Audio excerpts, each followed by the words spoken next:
Là où moi j'enseigne la danse, par exemple, on a été confronté à des parents, bien que leur enfant ait l'envie d'apprendre les danses de leur aide culturelle, les parents leur disent n'y allez pas. Parce que on se dit, être danseur, c'est on va pas des ligpas, non. C'est nous les va-nu-pieds, ou bien ceux qui ne sont pas, qui ne trouvent rien à faire, qui font la danse.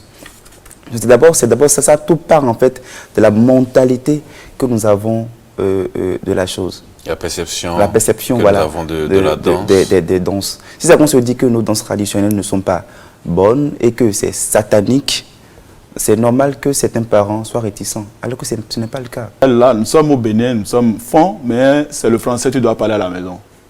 C'est normal que quand on va dire danse de chez toi, tu ne pourras pas connaître. Donc ça part déjà de nous là. Il faut valoriser déjà, parler à l'enfant sa langue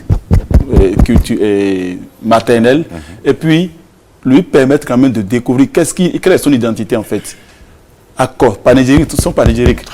Lui apprendre ça. L'enfant prend goût de sa culture déjà, et puis il sent de la. Mais si déjà à la maison on dit c'est français, on parle et on fait signal, quelqu'un a parlé fond aujourd'hui, on lui place ça au cou, et puis en tout cas ça a participé à tout ce que nous sommes en train de dire maintenant par rapport à la disparition de nos danses, de nos valeurs culturelles. Ça a participé, mais je pense qu'aujourd'hui c'est en train de changer avec l'avènement du gouvernement Patrice Talon qui a ramené les classes. Je crois que c'est le seul moyen par lequel nous pouvons ou devons accompagner cette initiative du gouvernement, parce que si nous ne le faisons pas et que c'est à l'école qu'on doit apprendre à l'enfant ce que c'est que le Agbadia, comment faire un pas, comment enchaîner deux pas au son du gong, de la cascaillette, et de l'ensemble. Je crois qu'on n'y arrivera pas, hein, professeur. Oui, je pense vous avez trouvé la solution, c'est-à-dire qu'il faut que les parents qui aiment les danses traditionnelles ou les danses patrimoniales, comme il le dit, jouent ça à la maison.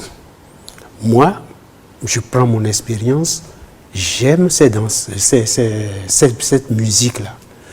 Je suis à PK10 pour transporter mes enfants de PK10 au collège au pied, excusez-moi du peu, on mettait toujours une cassette de danse traditionnelle.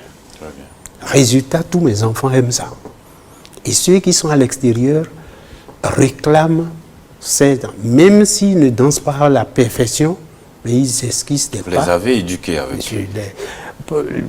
je n'ai pas consacré un temps spécial pour les éduquer, mais ils baignent dans l'ambiance. Ils baignent dans l'ambiance. C'est pour ça que je ne saluerai jamais assez l'initiative des classes culturelles. Et je me suis associé à tous ceux qui ont préparé ces classes culturelles pour qu'on inscrive la danse comme matière aux côtés de l'art plastique et de la musique moderne. Et du théâtre aussi. Vous voyez? Donc, en fait, il y a une certaine théâtralité dans la danse traditionnelle. Il n'y a pas de doute là-dessus. Donc, moi, je pense que les choses bougent.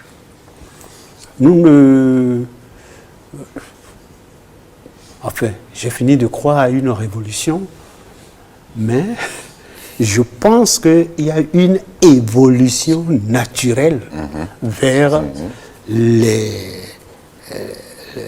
l'appropriation du patrimoine culturel dans son entièreté pour construire le Béninois nouveau dont le Bénin de demain a besoin.